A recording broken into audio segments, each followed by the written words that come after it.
ओम नमो भगवते वासुदेवाय नमो नमः। नमस्कार दोस्तों, स्वागत है आपका मेरे चैनल में। आज के इस वीडियो में हम कार्तिक मास व्रत कथा अध्याय 9 और 10 सुनेंगे। दोस्तों, अध्याय 9 में तुलसी जी कहाँ और किस प्रकार उत्पन्न हुई यह बताया गया है। तो चलिए जानते हैं विस्तार से।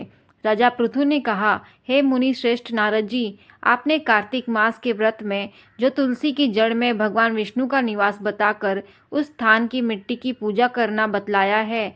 अंततः मैं श्री तुलसी की महात्म्य को सुनना चाहता हूँ। तुलसी जी कहाँ और किस प्रकार उत्पन्न हुई यह बताने की कृपा करें। नारद जी बोले, राजन, अब आप तुलसी जी की महत्व तथा उनके जन्म का प्राचीन इतिहास ध्यानपूर्वक सुनिए। एक बार देवगुरु बृहस्पति और देवराज इंद्र भगवान शंकर का दर्शन करने कैलाश पर्वत की ओर चले। तब भगवान शंकर ने अपने भक्तों की परीक्षा लेने के लिए जटाधारी दिगंबर का रूप धारण किया और उन दोनों के मार्ग में अवरोध उत्पन्न किया। यद्यपि वह तेजस्वी, शांत, लंबी भुजा और चौड़ी छाती वाले गौर वर्ण अपने विशाल नेत्रों से युक्त तथा सिर पर जटा धारण किए वैसे ही बैठे थे, तथापि उन भगवान शंकर को न पहचानकर इंद्र ने उनसे उनका नाम व धाम आदि पूछते हुए कहा कि क्या शंकर भगवान अपने स्थान से कहीं गए हुए हैं क्या। इस पर तपस्वी रूप धारण किए हुए भगवान शिव कुछ नहीं बोले। इंद्र को अपने त्रिलोकीनाथ होने का गर्व था। उसी अहंकार के प्रभाव से वह चुप किसी प्रकार रह न सकता था। उसने क्रोधित होते हुए उस तपस्वी को कहा कि अरे, मैं तुझसे कुछ पूछ रहा हूँ और तू उसका उत्तर भी नहीं देता। मैं अभी तुझ पर वज्र का प्रहार करता हूँ, फिर देखता हूँ कि कौन तुझ दुर्मति की रक्षा करता है। इस प्रकार कहकर जैसे ही इंद्र ने उस जटाधारी दिगंबर को मारने के लिए हाथ में वज्र लिया, वैसे ही भगवान शिव ने वज्र सहित इंद्र का हाथ स्तंभित कर दिया और विकराल नेत्र से उसे देखा।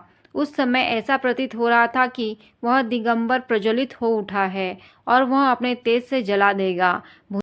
भुजाएं स्तंभित होने के कारण इंद्र दुखी होने के साथ साथ अत्यंत कुपित भी हो गया, परंतु उस जटाधारी दिगंबर को प्रज्वलित देखकर बृहस्पति जी ने उन्हें भगवान शंकर जानकर प्रणाम किया और दंडवत होकर उनकी स्तुति करने लगा। बृहस्पति भगवान शंकर से कहने लगे, हे दीनानाथ, हे महादेव, आप अपने क्रोध को शांत कर लीजिए और इस इंद्र के अपराध को क्षमा कीजिए। बृहस्पति के यह वचन सुनकर भगवान शंकर ने गंभीर वाणी में कहा, मैं अपने नेत्रों से निकाले हुए क्रोध को किस प्रकार रोकूं। तब बृहस्पति ने कहा, भगवान, आप अपना भक्त वत्सल्य नाम सार्थक करते हुए अपने भक्तों पर दया कीजिए। आप अपने इस तेज को अन्यत्र स्थापित कीजिए और इंद्र का उद्धार कीजिए। तब भगवान शंकर गुरु बृहस्पति से बोले, मैं तुम्हारी स्तुति से अत्यंत प्रसन्न हूँ। तुमने इंद्र को जीवन दान दिलवाया है। मुझे विश्वास है कि मेरे नेत्रों की अग्नि अब इंद्र को पीड़ित नहीं करेगी। बृहस्पति से इस प्रकार कहकर भगवान शिव ने अपने मस्तक से निकाले हुए अग्निमय तेज को अपने हाथों में ले लिया और फिर उसे क्षीर सागर में डाल दिया। तत्पश्चात भगवान शंकर अंतर्ध्यान हो गए। इस प्रकार जिसको जो जानने की कामना थी उसे जानकर इंद्र तथा बृहस्पति अपने अपने स्थान को चले गए। इस प्रकार 9वां अध्याय यहाँ पर समाप्त होता है। आगे हम 10वां अध्याय सुनेंगे। इस अध्याय में राजा पृथु बोले, हे ऋषि श्रेष्ठ नारद जी, आपको प्रणाम है। कृपया आप यह बताने की कृपा कीजिए कि जब भगवान शंकर ने अपने मस्तक के तेज को क्षीर सागर में डाला तो उस समय क्या हुआ। नारद जी बोले, हे राजन, जब भगवान शंकर ने अपना वह तेज क्षीर सागर में डाल दिया तो उस समय वहाँ शीघ्र ही बालक होकर सागर के संगर पर बैठकर संसार को भय देने वाला रुदन करने लगा। उसके रुदन से संपूर्ण जगत व्याकुल हो उठा, लोकपाल भी व्याकुल हो गए, चराचर चलायमान हो गया। शंकर सुवन के सुदन से संपूर्ण ब्रह्मांड व्याकुल हो गया। यह देखकर सभी देवता और ऋषि मुनि व्याकुल होकर ब्रह्मा जी के शरण में गए और उन्हें प्रणाम कर उनकी स्तुति करने लगे। उन सभी ने ब्रह्मा जी से कहा, हे पितामह, यह तो बहुत ही विकट परिस्थिति उत्पन्न हो गई। हे महायोगिन, इसको नष्ट कीजिए। देवताओं के मुख से इस प्रकार सुनकर ब्रह्मा जी सत्यलोक से उतरकर उस बालक को देखने के लिए सागर के तट पर आए। सागर ने ब्रह्मा जी को आता देखकर उन्हें प्रणाम किया और बालक को उठाकर उनकी गोद में दे दिया। आश्चर्यचकित होते हुए ब्रह्मा जी ने पूछा, हे सागर, यह बालक किसका है? शीघ्रतापूर्वक कहो। सागर विनम्रतापूर्वक बोला, प्रभु, यह तो मुझे ज्ञात नहीं है, परंतु इतना अवश्य जानता हूँ कि यह गंगा सागर के संगम पर प्रकट हुआ है। इसलिए जगत गुरु, आप इस बालक का जात कर्म आदि संस्कार करके इसका जातक फल बताइए। नारद जी ने राजा पृथु से बोले।